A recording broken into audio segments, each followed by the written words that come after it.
기교 종교학을 전공하는 한 학생이 세상의 그 주요 종교를 탐구하러 다닌 적이 있습니다. 그래서 나중에 논문으로 만들어서 제출했는데 기독교와 힌두교 그리고 이슬람과 불교의 성지를 다니면서 자신의 연구한 결과 각자 종교마다 역시나 큰 특징을 하나씩은 가지고 있었다는 것입니다. 힌두교는 옛 스승들이 정리한 그 의식과 의뢰인, 이 배달하는 것을 남겨서 성도들이 그 배달을 바라보며 따라가게 했습니다.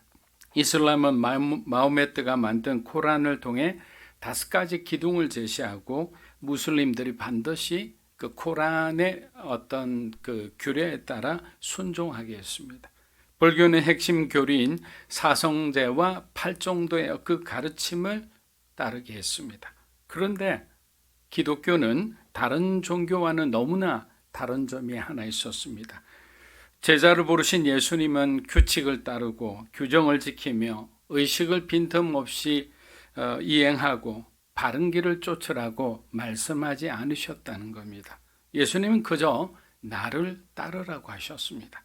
단 2마디에 지나지 않는 아주 간단 명료한 말씀으로 예수님은 세상에 오신 주된 목적이 제자들에게 어떤 특정한 교리를 가르치려는 것이 아니라 바로 인격적인 관계를 통해 하나님의 사람들을 초대하려는데 그 목적이 있었다는 것입니다. 그리스도는 모든 율법을 지키며 이렇게 하면 구원을 받을 것이다 라고 말씀하신 적이 없습니다. 예수님은 요한복음 14장 6절을 통해 분명히 자신에 대해서 말씀해 주셨습니다. 나는 길이요 진리요 생명이니 나로 말미암지 않고는 아버지께로 올 자가 없느니라. 이것이 주님의 말씀이잖아요. 예수님은 많은 사람들이 주님의 오심을 알기를 원했습니다. 그리고 예수님과 특별한 그런 친밀한 관계를 가지기를 원하셨습니다. 예수님이 오신 후 드디어 제사장 나라는 없어지고 하나님 나라가 시작되었습니다. 새로운 패러다임이 시작되었음에도 여전히 그 제사장 나라가 아직까지 무너지지 않은 채 있으니까 사람들은 예수님이 잘못되었다고 그렇게 생각하고 그렇게 오해하고 살았습니다. 그러나 우리가 잘 알다시피 AD 70년 로마가 쳐들어왔을 때 예수님이 예언대로 헤롯 성전은 정말 도리에 돌 하나도 남지 않고 완전히 파괴되어 버렸습니다. 더 이상 짐승의 제사가 필요하지 않고 하나님의 아들 예수 그리스도를 믿는 믿음으로 구원을 받게 됐으니 이제 구약의 할례는 마음의 할례로 변하게 된 거예요.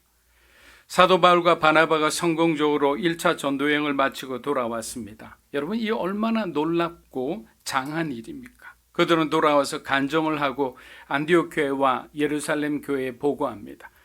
그런데 우리가 잘 이해해야 되는 게 예루살렘 교회는 안디옥 교회를 아주 낮은 시선으로 바라보고 있었다는 겁니다. 왜냐하면 자기들은 선민들의 교회잖아요. 근데 안디옥 교회는 이방인들의 교회이기 때문이에요. 그래서 안디옥 교회에서 뭔가 보고가 올라오면 사사건건 시비를 거는 게 바로 예루살렘 교회 장로들과 리더들이었어요. 그러나 안타깝게도 모든 사람이 이 일을 기뻐하지는 않았습니다. 오히려 바울의 이방인 사역을 부정적으로 생각하는 무리들도 있었습니다. 이들은 감히 사도행전 1장 8절에서 예수님이 주신 그 말씀을 부정하기는 어렵죠. 그렇잖아요. 예루살렘부터 온 유대와 사마리아와 땅끝까지 너희가 내 증인이 되라는 그 말씀이 사실은 이방 전도의 근거가 되는 말씀이죠. 할례와 같은 하나님께서 정하신 율법의 규례는 그래도 지켜야 된다라는 것이 주장이에요. 오케이. 이방인 전도까지는 우리가 양보한다. 그러나 그들도 할례를 받고 모세 율법을 지켜야만 진정한 그리스도인이 될 수 있다. 이렇게 주장했던 겁니다. 바울의 전도팀이 부딪힌 문제는 바로 전통적인 신앙과의 갈등이었습니다. 그런데 여러분, 정말 할례를 받아야만 구원을 받을 수 있다고 생각하십니까? 하나님은 아들 예수에게 모든 권한을 주셨잖아요. 그리고 예수님은 하나님의 뜻을 이 땅 가운데 실현하기 위해서 3년의 공생의 삶을 죽도록 헌신하셨습니다. 다른 말로 하면 새로운 판을 짜신 거예요. 과거는 이미 없어지고 새로운 판을 짜서 새로운 언약 가운데 우리가 살게 해 주셨는데, 역시 과거를 바라보고 과거를 의지하고 살아가는 사람들은 옛 언약인 그 할례를 바라보고 모세 율법을 지키는 그 자기들의 어떤 자기 의로 그렇게 살고자 했던 것입니다. 그리고 예수님은 자신이 죽을 날이 다가오자 어떻게 말씀하셨습니까? 제자들에게 성령님이 오실 거다. 내가 다시 온 그날까지 성령님이 의와 죄와 심판에 대해서 너희를 가르치리라. 가장 중요한 것들이잖아요. 그렇다면 하나님이 약속하신 육체의 할례는 율법의 완성자이신 예수님의 시대에 와서는 어떻게 되는 거예요? 불필요한 규례가 된 거예요. 예수님은 더 이상 유대인과 이방인을 차별하지 않으셨어요. 모든 민족에게 구원의 길을 열어주신 거예요. 구약의 할례는 언약의 징표로서 예수님이 받으신 그 바로 세례를 통해 거듭난 거예요. 바울과 바나바는 율법이나 할례로 구원받는 것이 아니라 이방인이든 할례 받은 유대인이든 뭡니까? 예수 그리스도를 믿는 믿음으로 구원을 받는다는 거예요. 그것이 바로 복음이에요. 그렇기 때문에 이곳에 있는 한국 땅에 있는 사람들이나 아프리카 땅에 있는 사람들이나 지금 무슬림들 한가운데 있는 그 정말 사방에 우겨쌈을 당한 그 나라에 있는 그 사람도 똑같이 예수 이름을 부를 때 그들은 구원을 받는 것입니다. 그런데 무작정 자신들만의 전통을 주장하며 대화가 안 되는 사람들이 있어요. 여러분들도 살다 보면 대화가 잘 통하는 사람들이 있는 반면에 정말 아무리 설명해도 이해하지 못하는 그런 사람들도 만나보셨으리라 생각합니다. 그런데 이곳에 계신 저와 여러분들도 때로는 우리가 가진 어떤 분야의 신념 때문에 하나님의 일을 하는 사람들에게 방해가 될 수 있다는 생각을 반드시 해야 되는 거예요. 누군가 항상 우리를 객관화시켜서 다른 사람들만 가해자라 생각하는 것이 아니라 하나님 잘못하면 나도 하나님의 나라에 방해가 되면 안 되겠습니다. 방해꾼이 되지 않게 하소서라고 늘 겸손히 기도해야 되리라 믿습니다. 사도행전 15장 1절에서 2절 우리 한번 읽어보겠습니다. 어떤 사람들이 유대로부터 내려와서 형제들을 가르치되 너희가 모세의 법대로 할례를 받지 아니하면 능히 구원을 받지 못하리라 하니 바울 및 그들 사이에 적지 않은 다툼과 변론이 일어난지라. 형제들이 이 문제에 대하여 바울과 바나바 및 그 중에 몇 사람을 예루살렘에 있는 사도와 장로들에게 보내기로 작정하니라. 자, 사랑하는 여러분, 성령의 불이 타오르는 데는 반드시 그 불을 끄고자 하는 반대하는 세력들이 있다는 것을 우리는 알아야 합니다. 왜냐하면 하나님의 부흥이 있다는 것은 강력한 영적 전쟁을 하나님께서 제압하시고 우리에게 일방적인 축복과 은혜를 부어주셨다는 거예요. 그래서 우리의 삶에 뭔가 터닝 포인트가 있다는 것은 우리가 그동안 이겨내지 못했던 것을 우리에게 하나님께서 큰 믿음을 주셔서 그 문제를 극복하고 승리하게 주셨다는 거예요. 그 승리의 그 열매가 뭡니까? 부흥이라는 것으로 찾아오죠. 여러분의 삶에 어떤 것이 성취되는 기쁨을 느끼는 거예요. 그렇기 때문에 영적 전쟁을 그냥 가볍게 보면 안 되는 거예요. 제가 늘 말씀드렸잖아요. 큐티할 때 우리가 묵상만 하면 안 된다고. 묵상이라는 것은 십자가 앞에서 우리가 머물러 십자가를 바라보는 것이라고. 십자가를 바라보면 그 어떤 능력도 생기지 않는 거예요. 우리는 십자가를 넘어서 부활하신 주님을 바라봐야 되는 거예요. 주님처럼 그렇게 실생활 가운데도 우리가 우리의 삶 가운데 필요한 것을 적용하며 실천하며 살아갈 때 우리의 삶이 능력이 된다고 말씀드렸어요. 그러니까 중요한 것은 뭐냐? 깨닫는 것으로 부족한 거예요.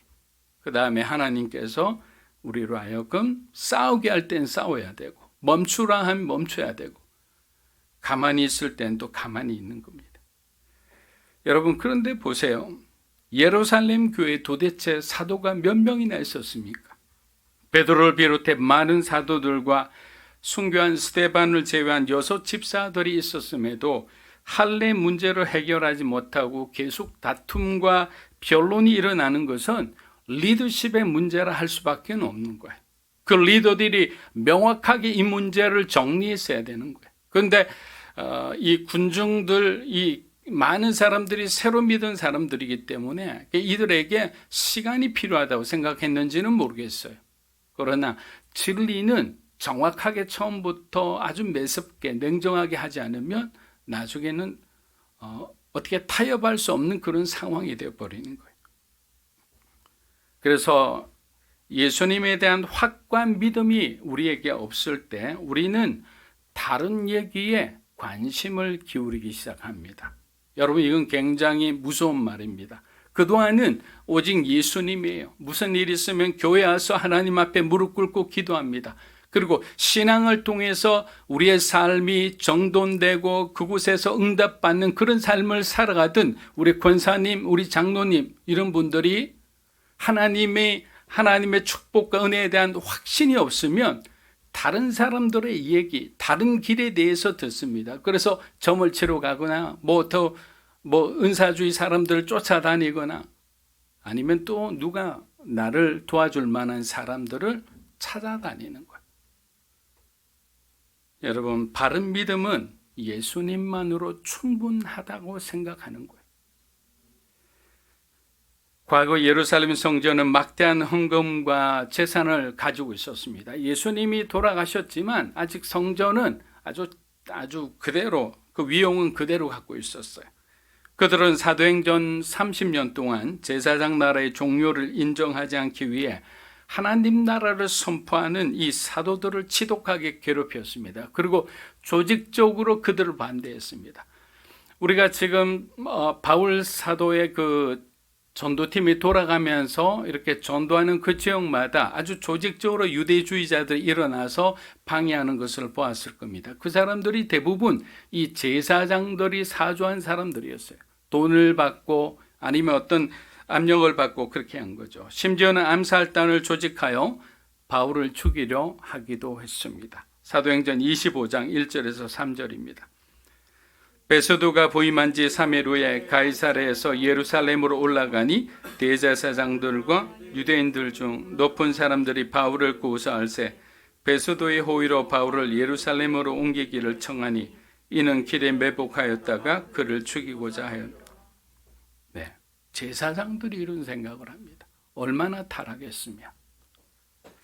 출애굽한 광야에서 처음 제사장으로 임명받으며 가슴 떨려 하던 그 성령 충만했던 제사장들의 모습이 어느새 탐욕으로 가득 찬 예수님을 십자가에 못 박은 괴물이 되어버렸습니다.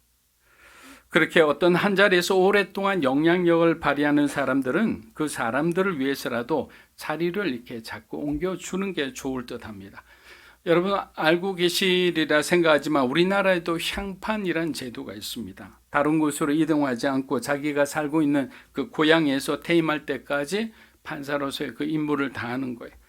근데 들여다보면 온갖 부조리와 비리들이 이런 힘을 가진 사람을 그냥 내버려 둘 때 일어나는 것을 봅니다. 그렇게 공동체는 계속 변화를 주고 또 영적인 자극을 줄 수밖에 없는 거예요. 예전에 하영주 목사님이 당회가 있을 때 제가 어떤 건 때문에 들어가게 됐어요. 그때 뭐라고 말씀하셨냐면 누리교회 장로님들 많은 사람들이 칭찬하죠. 그러나 제가 딱 한 달만 어디 갔다 오면 우리 장로님들도 일반 교회 장로님들 비슷하게 변하는 것을 봅니다. 그렇게 사람을 칭찬하지 말고 이 분들이 이렇게 성실한 사람으로 장로로 섬길 수 있게 하신 하나님께 영광 돌리십시오라고 하신 적이 있어요. 그러니까 우리는 언제나 타락할 수 있어요. 우리 마음은 언제나 변심할 수 있어요. 우리 마음은 언제나 흔들릴 수 있어요. 사람들의 칭찬에 섬김에 우리는 자꾸만 높아져 가려는 그런 마음들을 가질 수밖에 없어요.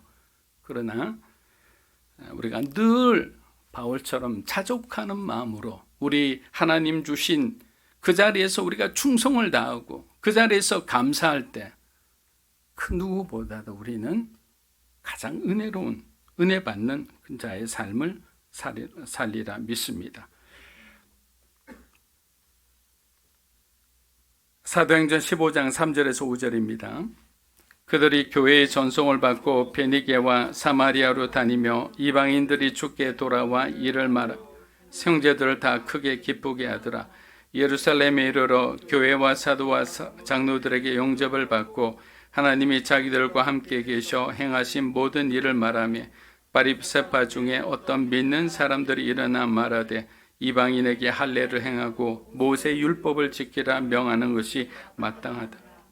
자, 바울과 바나바는 480km나 되는 그 예루살렘으로 가는 길에서 베니게와 사마리아를 들릅니다. 여러분, 베니게와 사마리아는 대표적인 이방 도시입니다. 유대인들이 쳐다보지도 않는 곳이에요.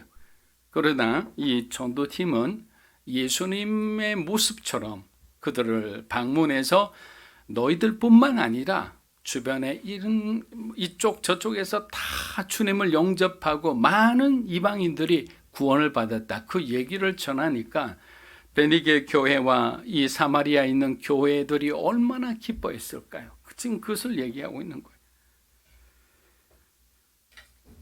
사랑하는 여러분, 하나님은 절대로 차별하지 않으십니다. 우리가 어떤 집안에서 태어났는지, 우리의 과거가 어떠했는지, 그리고 힘있고 명망 있는 집안의 아들인지, 가난한 가정의 딸인지, 적어도 거짓 형제라 불리지 않으려면 우리들도 있는 모습 그대로 하나님께 우리의 믿음을 보여드려야 되는 거예요. 여러분 잘 알다시피 주님이 딱 오시면 우리가 무엇을 보여드릴까요? 하나님을 위해서 내가 이런 일을 했습니다. 주님, 제가 20몇 년 동안 성가대로 섬겼습니다. 주님, 장로로서 권사로서 제가 단 한 번도 주일을 빠뜨리지 않고 주일 성수하며 성실하게 살았습니다. 여러분, 이것은 우리가 구원받는데 단 하나도 고려되지 않는 것들이에요. 예수님은 우리 안에 있는 믿음 하나 보시고 구원하시는 거예요. 믿음이 있느냐 없느냐 있는 거예요. 예수 그리스도가 십자가에 죽으시고 3일 만에 부활하셔서 그분이 우리의 모든 죄를 사하시고 다시 오실 주님으로서 그분이 우리를 구원하신다는 그것을 믿느냐 안 믿느냐. 믿으면 생명책에 기록되겠죠. 그러니까 항상 우리가 구원에 대해서는 늘 긴박한 마음을 가지고 항상 우리가 우리 자신을 돌아볼 필요가 있는 것입니다. 사도행전 15장 7절에서 9절입니다. 많은 변론이 있은 후에 베드로가 일어나 말하되 형제들아 너희도 알거니와 하나님이 이방인들로 내 입에서 복음의 말씀을 들어 믿게 하시려고 오래전부터 너희 가운데서 나를 택하시고 또 마음을 아시는 하나님이 우리에게와 같이 그들에게도 성령을 주어 증언하시고 믿음으로 그들의 마음을 깨끗이 하사 그들이나 우리나 차별하지 아니하셨느니라. 아멘. 자, 심각성을 인지한 교회는 사도와 장로들과 교회 대표들이 모여 서로의 주장을 하고 여기 원어로 보면 경론을 벌이다 했습니다. 아주 막 싸우듯이 그렇게 경론을 벌입니다. 교회 공동체도 중요한 일이 생기면 함께 의논하여 뜻을 모으는 과정이 필요합니다. 그렇기 때문에 제가 누누이 말씀드리지만 과정은 치열해도 괜찮아요. 그러나 결정이 나면 그 결정 난 것을 모든 사람들이 존중해야 돼요. 뒤에서 다른 얘기를 하면 안 되는 거예요. 그래서 명확한 메시지를 성도들에게 리더십은 줄 필요가 있다는 겁니다. 많은 사람들이 서로 상반된 주장에서 물러서지 않자 드디어 베드로가 났습니다. 사실 베드로도 유대의 전통을 어느 정도 지키자는 그런 어떤 생각을 가지고 있었던 사람이에요. 예수님을 믿고 따른 만큼 모세 율법도 하나님이 주신 것이니까 우리가 그것을 소홀히 해서는 안 된다라는 생각을 했는데 그럼 그 생각이 어떻게 바뀌었나? 바로 하나님께서 베드로에게 고넬료 가정에 성령이 임하는 것을 보게 하신 거예요. 그래서 그의 유대 중심적인 그 세계관을 그 사건을 통해서 완전히 바꿔주신 거예요. 우리들도 그래요. 하나님께서 여러분을 만나주는 그 어떤 사건이 있으면 그 사건으로 인해서 우리는 하나님 앞에 헌신하기도 합니다. 그리고 우리가 가졌던 그 딱딱했던 그 생각들이 바뀌고 우리 마음 가운데 하나님께서 새 영과 부드러운 마음을 주시기도 해요. 그래서 어떤 역사입니까? 하나님이 우리를 통해 무엇인가 하려고 할 때 찾아와 주신 거예요. 손대 주신 거잖아요. 그런 은혜를 사모하는 여러분이 되시기를 축복합니다. 로마서 10장 12절에서 15절 한번 읽어보겠습니다. 유대인이나 헬라인이나 차별이 없음이라 한 분이신 주께서 모든 사람의 주가 되사 그를 부르는 모든 사람에게 부요하시다. 누구든지 주의 이름을 부르는 자는 구원을 받으리라. 그런즉 그들이 믿지 않으니 어찌 부르리요? 듣지도 못한 이를 어찌 믿으리요? 전파하는 자가 없이 어찌 들으리요? 보내심을 받지 아니하였으며 어찌 전파하리요? 기록된 바 아름답도다 좋은 소식을 전하는 자들의 발이여함과 같으니라. 바울은 구원은 유대인들만의 것이 아니라 우리 모두의 것이라고 주장하고 있습니다. 그리고 그 구원에 대해서 우리들이 해야 할 일은 아무것도 없다고 주장합니다. 우리가 누구냐는 것은 구원받는데 어떤 영향도 없다는 거예요. 그럼 중요한 것은 뭐냐? 누가 지금 주의 이름을 부르고 있느냐라는 거예요. 누가 지금 주의 이름을 부르고 있느냐? 그것이 우리의 구원을 결정하는 가장 중요한 요소라는 거예요. 여러분들이 힘들 때, 우리가 고난이라고 말하는 그런 상황 속에 있을 때 누가, 여러분의 가정 중에 누가 주의 이름을 부르고 있느냐에 따라서 우리의 삶은 달라지겠죠. 그냥 내 힘으로 그냥 내가 알아서 해볼게 이게 아니에요. 먼저 영적인 가장인 아버지부터 어머니 모두가 한 마음이 되어서 주의 이름을 부르기 시작할 때 그 가정은 회복되리라 믿습니다. 주의 이름을 부른 대가는 질병이 치유되고 그의 영혼이 구원받는 축복으로 이어졌습니다. 그 사람이 바로 바디메오였잖아요. 예수님이 지나갈 때 그는 예수님을 보고 다윗의 자손이여 나를 긍휼히 여기소서라고 그의 이름을 불렀던 거예요. 그만큼 예수님의 이름은 능력이 있는 겁니다. 그렇다면 유대인들이 목숨을 걸고 지키고자 하는 할례는 무엇입니까? 할례는 하나님이 만들어 주셨죠. 아브라함과의 창세기 17장 9절부터 나옵니다. 아브라함에게 하나님께서 할례를 시키셨어요. 그때 뭐라고 말씀하셨냐? 이것은 언약의 상징이다. 하나님께서 언약을 인간의 살에다가 표시해 주신 거죠. 너는 내 백성이다. 내가 너를 보호해 주겠다라는 언약의 뜻이 있는 거예요. 그럼 백성의 입장에서는 어떤 뜻입니까? 할례를 한다는 것은 이제 내 능력과 내 의지대로 살지 않고 하나님만을 의지하며 살겠다라는 것이 바로 할례를 하는 목적이에요. 우리가 침례를 받을 때 어떤 의미가 있습니까? 세례라는 것은 우리가 영적으로 그리스도와 연합되는 거잖아요. 이제는 예수님과 가까이 되어서 주님이 원하시는 그런 삶을 살겠습니다라는 그런 어떤 영적인 고백이라는 겁니다. 사도행전 15장 10절에서 11절입니다. 말씀을 마무리합니다. 함께 읽어보겠습니다. 그런데 지금 너희가 어찌하여 하나님을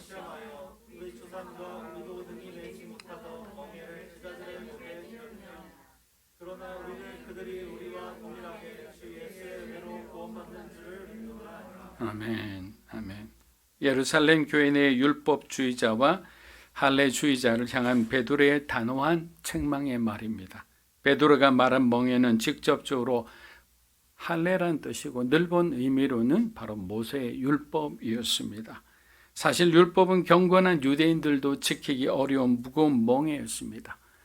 613개 조항이나 되는 그 율법을 한 번도 어기지 않고 살아갈 수 있는 사람이 도대체 누가 있겠습니까? 타락한 인간이 지키기에는 너무나 벅찬 멍에임에도 오래된 전통, 그 전통을 앞세워서 억지로 지게 하는 것은 맞지 않다. 왜? 지금 우리는 은혜의 시대에 살고 있기 때문입니다. 율법의 시대는 지나갔잖아요.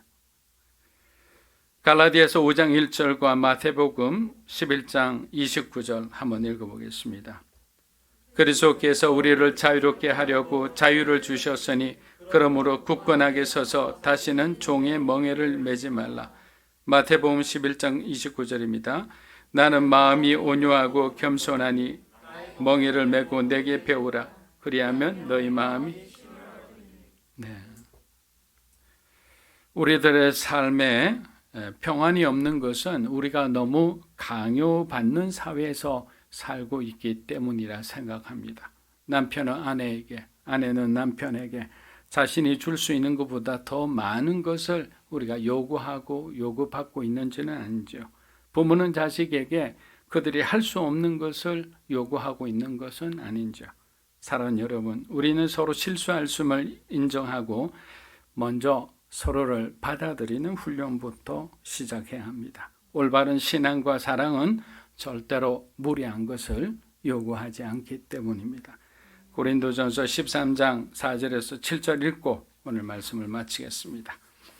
사랑은 오래 참고 사랑은 온유하며 시기하지 아니하며 사랑은 자랑하지 아니하며 교만하지 아니하며 무례 행하지 아니하며 자기의 유익을 구하지 아니하며 성내지 아니하며 악한 것을 생각하지 아니하며 불의를 기뻐하지 아니하며 진리와 함께 기뻐 모든 것을 참으며 모든 것을 믿으며 모든 것을 바라며 모든 것을 견디니라.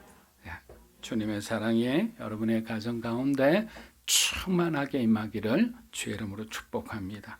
아멘.